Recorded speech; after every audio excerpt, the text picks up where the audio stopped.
El silencio del pabellón 13. Hola, mi nombre es Francisco, y hoy voy a relatarles una historia que me pasó hace algunos años junto con mis amigos. Decidimos visitar un hospital psiquiátrico abandonado.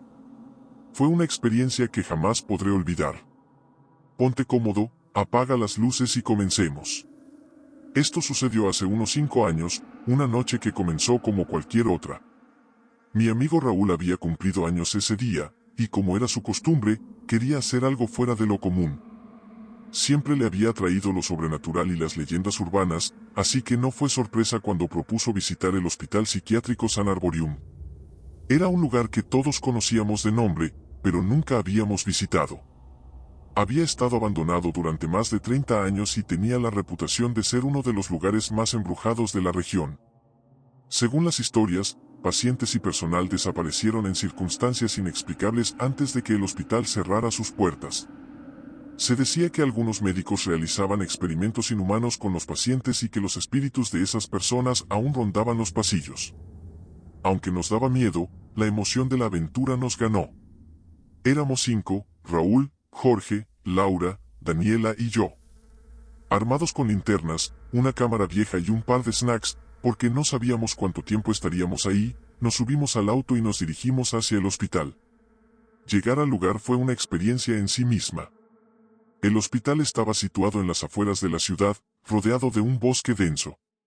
Mientras nos acercábamos, las calles se volvían cada vez más estrechas y oscuras. Daniela, que ya estaba nerviosa, no dejaba de preguntar si esto era una buena idea. Deberíamos dar la vuelta. Este lugar tiene mala vibra, dijo en un momento. Raúl, siempre el valiente del grupo, solo se rió. ¿Mala vibra? Daniela, es solo un edificio viejo. Nada va a pasar. Pero incluso yo tenía mis dudas. Había algo extraño en el ambiente. Los árboles parecían más altos y retorcidos de lo normal, y la luna llena proyectaba sombras inquietantes en el camino. Finalmente llegamos. La entrada principal estaba bloqueada por una verja oxidada, pero alguien ya había cortado el alambre, dejando un hueco por donde podíamos pasar. Cuando cruzamos la verja, la atmósfera cambió por completo. Había un silencio tan absoluto que podías escuchar tu propia respiración. Los edificios del hospital se alzaban como gigantes oscuros y olvidados. Las ventanas rotas parecían ojos que nos observaban. Al entrar al edificio principal, notamos que estaba en peor estado de lo que imaginábamos. Las paredes estaban cubiertas de moho, y el olor a humedad era insoportable. Había papeles médicos esparcidos por el suelo, camillas oxidadas y sillas de ruedas volcadas. ¿Estás grabando esto?, le preguntó Raúl a Laura, quien tenía la cámara. Ella asintió mientras enfocaba todo con cuidado. En ese momento, todavía nos reíamos un poco para calmar los nervios, pero en el fondo sabíamos que no era un lugar en el que deberíamos estar. Después de explorar varias habitaciones y pasillos, encontramos algo que no estaba en los planos que habíamos visto del hospital, una puerta diferente. Era grande, de metal, y tenía el número 13 pintado en rojo. La pintura parecía fresca, como si alguien hubiera estado ahí no hace mucho. Raúl fue el primero en acercarse. Esto es lo que venimos a buscar. ¿Quién entra conmigo? Nadie respondió al principio. Daniela se negó rotundamente, pero Jorge, que siempre quería demostrar que no tenía miedo, tomó la linterna y empujó la puerta.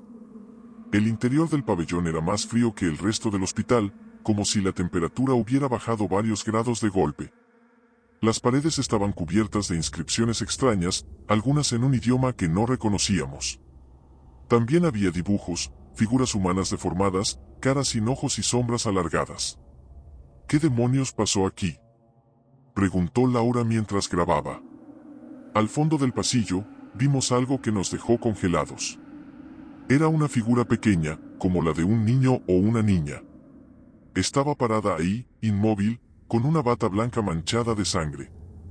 Debe ser un muñeco, ¿no?, susurré, tratando de convencerme a mí mismo. Pero entonces, la figura levantó la cabeza, y vimos sus ojos, completamente negros, como un vacío que parecía absorber toda la luz. De pronto, las linternas comenzaron a parpadear. Las sombras en las paredes parecían moverse, aunque nadie se estaba desplazando. Fue en ese momento cuando escuchamos los primeros susurros. Eran suaves al principio, como si alguien estuviera hablando en otro idioma. Pero rápidamente se volvieron más fuertes, más desesperados. Voces masculinas, femeninas, infantiles, todas superpuestas, llenando el aire con un coro de dolor. Esto no es normal. Tenemos que irnos ya, dijo Daniela, casi llorando. Cuando intentamos dar la vuelta, la puerta por la que habíamos entrado estaba cerrada. Raúl intentó empujarla, pero no se movía. Mientras tanto, las voces se transformaron en gritos.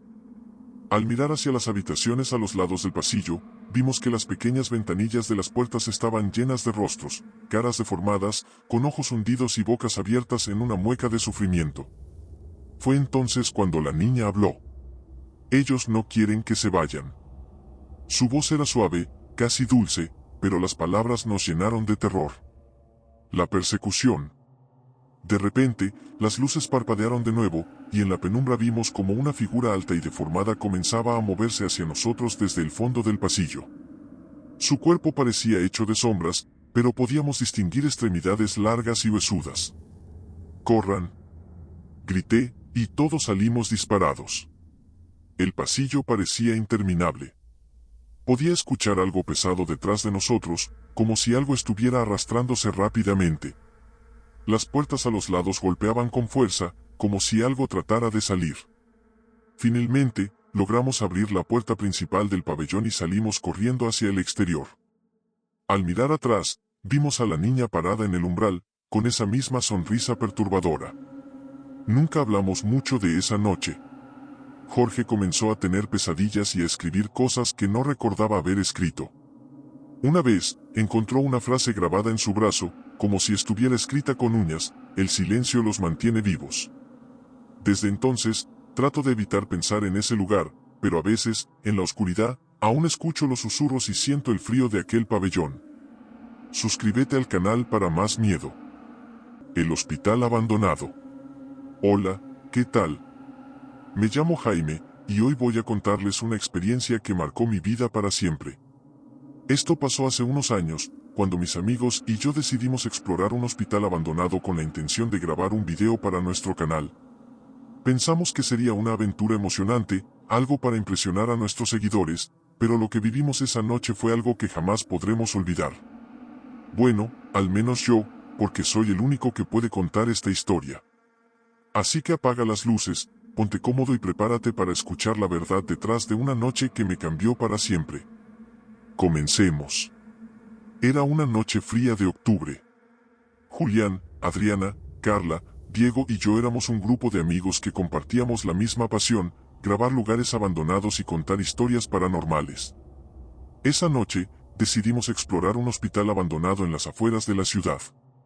Habíamos leído muchas historias sobre ese lugar. Se decía que durante los últimos años en funcionamiento, los pacientes comenzaron a desaparecer. Algunos empleados reportaron haber visto sombras, y poco después, un misterioso brote enfermó a todos los que trabajaban allí. Desde entonces, el hospital quedó abandonado, como si el tiempo se hubiera detenido dentro de sus paredes. Cuando llegamos, el lugar ya imponía. Era un edificio enorme, de al menos 3 plantas, con ventanas rotas y paredes invadidas por enredaderas. Una vieja reja oxidada rodeaba el lugar, y un cartel desgastado todavía mostraba el nombre: Hospital General Santa María. El viento soplaba con fuerza, haciendo crujir las ramas de los árboles y las puertas colgantes del edificio. Julián, el más valiente o quizás el más terco, lideró la marcha. Este lugar tiene historia, chicos. Grabemos todo.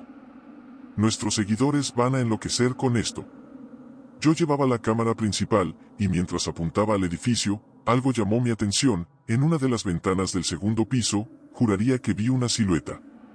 Pensé que era mi imaginación, así que no dije nada. A veces, la adrenalina juega con tu mente. Entrar fue fácil, demasiado fácil. Las puertas principales estaban entreabiertas, como si nos estuvieran invitando.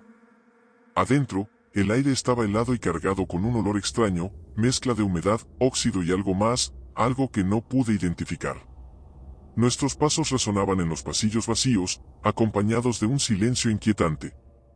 Carla, quien siempre era la más nerviosa, se aferraba a Diego. ¿Seguros de que esto es buena idea?, preguntó, con la voz temblorosa. Relájate, Carla. Es solo un edificio viejo, respondió Julián, intentando sonar confiado. Avanzamos por el primer piso, pasando por salas de espera llenas de sillas oxidadas y archivos médicos desperdigados por el suelo. Había grafitis en las paredes, pero lo raro era que algunos parecían recientes. Uno en particular nos llamó la atención, un símbolo extraño, como un círculo rodeado de líneas irregulares. Adriana tomó una foto. ¿Qué crees que significa?, le pregunté. Ni idea. Quizás algo que dejaron los que exploraron antes que nosotros, respondió, pero en su tono había algo de duda. Después de unos minutos, Julián sugirió ir al sótano. Habíamos leído que ahí estaba la morgue y el quirófano principal, donde, según las historias, ocurrían los eventos más extraños. La escalera que bajaba al sótano era angosta y empinada. Cada paso que dábamos hacía crujir el metal, y un eco extraño resonaba, como si algo nos siguiera. Cuando llegamos, lo primero que notamos fue el frío. Era mucho más intenso que en el resto del edificio, al punto que podías ver tu aliento. El pasillo estaba completamente oscuro, y nuestras linternas parecían apenas iluminar unos pocos metros. Las sombras se alargaban y se movían, o al menos eso parecía. En el quirófano principal, encontramos una camilla oxidada en el centro de la habitación. Herramientas quirúrgicas yacían tiradas por el suelo, cubiertas de polvo y óxido. Pero lo más extraño era un monitor viejo que parpadeaba, como si aún estuviera conectado a una fuente de energía. Adriana, siempre curiosa, se acercó para examinarlo. Esto no tiene sentido. Este lugar no debería tener electricidad, dijo mientras tocaba la pantalla. En ese momento, un fuerte golpe resonó detrás de nosotros. ¡Bam! La puerta de la morgue se cerró de golpe, haciéndonos saltar del susto. Carla gritó, y Diego corrió hacia la puerta, pero no pudo abrirla. Esto no es normal. Algo está mal aquí, murmuró Carla, al borde del llanto. Los primeros susurros. Mientras intentábamos calmarnos, un sonido extraño llenó el aire. Al principio era suave, como un zumbido, pero pronto se convirtió en susurros. Eran voces, muchas, hablando al mismo tiempo en un idioma que ninguno de nosotros entendía. Nos quedamos quietos, con el corazón latiendo a 1000 por hora, mientras el sonido se hacía más fuerte. Debe ser el viento, dijo Julián, aunque su voz temblaba. Seguimos avanzando por el pasillo, tratando de encontrar una salida.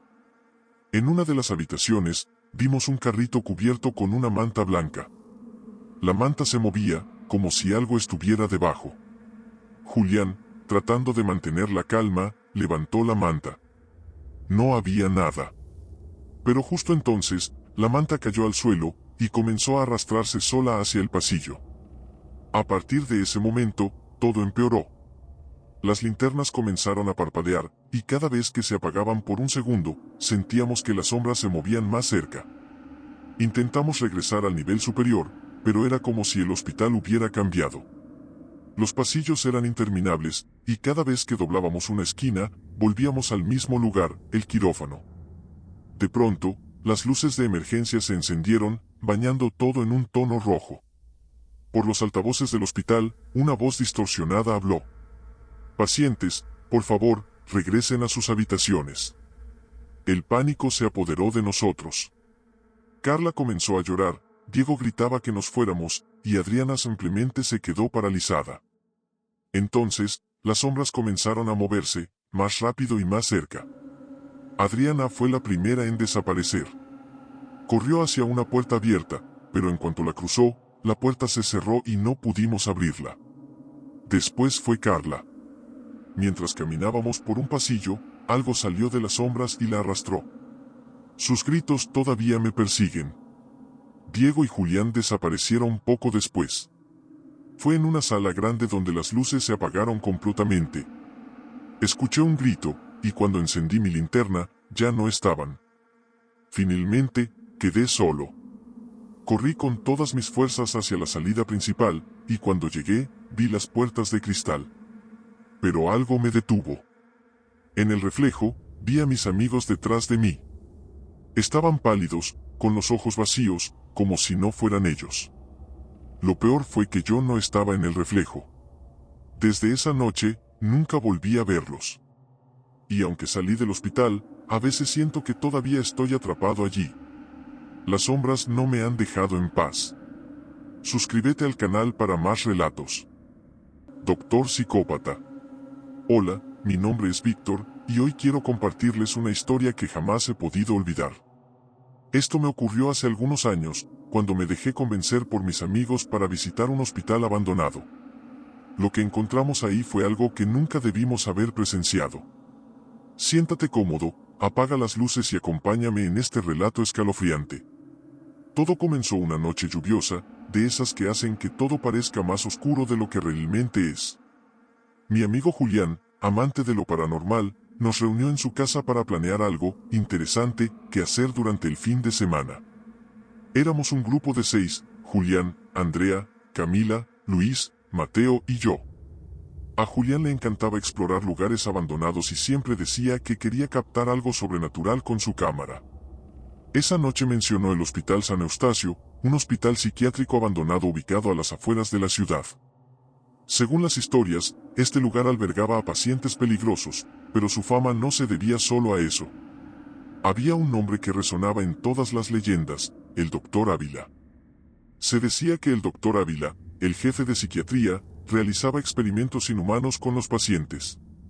Algunos sobrevivientes aseguraban que él tenía una especie de obsesión con las mentes más perturbadas y que usaba métodos de tratamiento tan extremos que causaban la muerte de muchos. Tras el cierre del hospital, nunca se encontró su cuerpo, pero muchos creen que su espíritu sigue rondando, buscando nuevas víctimas para sus experimentos. Aunque estas historias nos ponían la piel de gallina, la emoción de explorar era más fuerte. Planeamos la visita para el sábado por la noche. El sábado llegó, y con mochilas llenas de linternas, cámaras y snacks, partimos hacia el hospital. La carretera estaba desierta, y cuanto más nos acercábamos al lugar, más densa parecía la niebla. El hospital estaba rodeado de árboles enormes, como si la naturaleza misma quisiera ocultarlo. Cuando llegamos, el edificio principal se alzaba imponente frente a nosotros. Era una estructura antigua, con ventanas rotas y paredes cubiertas de moho. Un letrero oxidado colgaba de una de las puertas, Hospital Psiquiátrico San Eustacio. Entramos por una ventana rota en la planta baja. El aire dentro del edificio era pesado, con un olor a humedad y descomposición que te hacía respirar con dificultad. Los pasillos eran largos y oscuros, y nuestros pasos resonaban como si alguien más estuviera caminando junto a nosotros. Camila, que siempre había sido la más sensible del grupo, comenzó a ponerse nerviosa. No sé si esto fue una buena idea. Este lugar se siente mal, dijo, sujetando la mano de Andrea. Tranquila, solo son historias. No va a pasar nada, le respondió Julián, aunque su voz temblaba un poco. Exploramos varias habitaciones, consultorios, dormitorios de pacientes, incluso la sala de terapia grupal. Todo estaba destrozado, con sillas volcadas y papeles médicos esparcidos por el suelo. Encontramos registros antiguos que mencionaban tratamientos con electroshock y algo llamado terapia experimental. Miren esto, dijo Mateo, levantando un expediente polvoriento. Había un dibujo grotesco en la portada, como si un paciente lo hubiera hecho. Mostraba una figura alta con un bisturí en la mano y una sonrisa inquietante. Finalmente, llegamos a una puerta de doble hoja marcada como área quirúrgica. Era evidente que no había sido abierta en años, pero con un poco de esfuerzo, logramos forzarla. Al entrar, nos dimos cuenta de que este lugar estaba diferente al resto del hospital. Había menos grafitis y más equipo intacto. Había camillas oxidadas, mesas quirúrgicas y herramientas médicas esparcidas. Pero lo que realmente llamó nuestra atención fue una sala al fondo. La puerta estaba cerrada, pero a través de la pequeña ventana vimos una luz tenue. ¿Hay alguien ahí?, preguntó Luis, pero nadie respondió. Abrimos la puerta, y lo que vimos nos dejó paralizados. En el centro de la sala había una camilla cubierta de sangre seca. A su alrededor, herramientas quirúrgicas, bisturís, tijeras, sierras pequeñas, todas oxidadas y fuera de lugar. Pero lo más perturbador fue el olor. No era solo humedad, sino algo más. Algo pútrido. De repente, las luces comenzaron a parpadear. En ese momento, escuchamos pasos que venían del pasillo detrás de nosotros. Nos giramos rápidamente, pero no había nadie. ¿Vieron eso?, susurró Andrea, señalando hacia una esquina. Allí estaba. Una figura alta, vestida con una bata blanca manchada de sangre. Su rostro estaba cubierto por una máscara quirúrgica, pero sus ojos brillaban de una forma antinatural. «Bienvenidos, pacientes», dijo con una voz ronca y burlona. Nadie pudo moverse. Era como si algo invisible nos estuviera sujetando. La figura comenzó a acercarse lentamente, arrastrando un bisturí en el suelo, lo que producía un sonido metálico que se clavaba en nuestra mente. «Hoy vamos a empezar con un procedimiento nuevo», dijo, levantando el bisturí. Finalmente, recuperamos el movimiento. Grité. «¡Corran!». Todos salimos corriendo, pero los pasillos parecían interminables. Era como si el hospital estuviera cambiando, alargando sus corredores para atraparnos. Las puertas se cerraban de golpe a nuestro paso, y las sombras en las paredes parecían cobrar vida. Luis tropezó, y mientras lo ayudábamos a levantarse, vimos cómo la figura del doctor Ávila se acercaba rápidamente. Su risa resonaba por todo el hospital, una mezcla de locura y triunfo. Llegamos a las escaleras principales, y cuando finalmente salimos del edificio, el aire frío de la noche nos golpeó con fuerza. Nos detuvimos a recuperar el aliento, pero cuando miré hacia atrás, ahí estaba él, de pie en la ventana del segundo piso, observándonos. Susurró algo que jamás olvidaré. «Volverán. Siempre vuelven». Desde esa noche, ninguno de nosotros ha sido el mismo. Luis sufrió ataques de pánico recurrentes y terminó mudándose lejos de la ciudad. Camila jura que siente una presencia en su casa, y Julián, aunque nunca lo admite, dejó de explorar lugares abandonados. Yo aún tengo pesadillas con ese hospital, con el doctor Ávila y su sonrisa perturbadora. A veces, en la oscuridad de mi habitación, escucho el sonido de un bisturí arrastrándose por el suelo. Si alguna vez piensas en explorar un lugar abandonado, piénsalo 2 veces. Algunos secretos es mejor dejarlos enterrados. Suscríbete al canal para más relatos oscuros de la noche.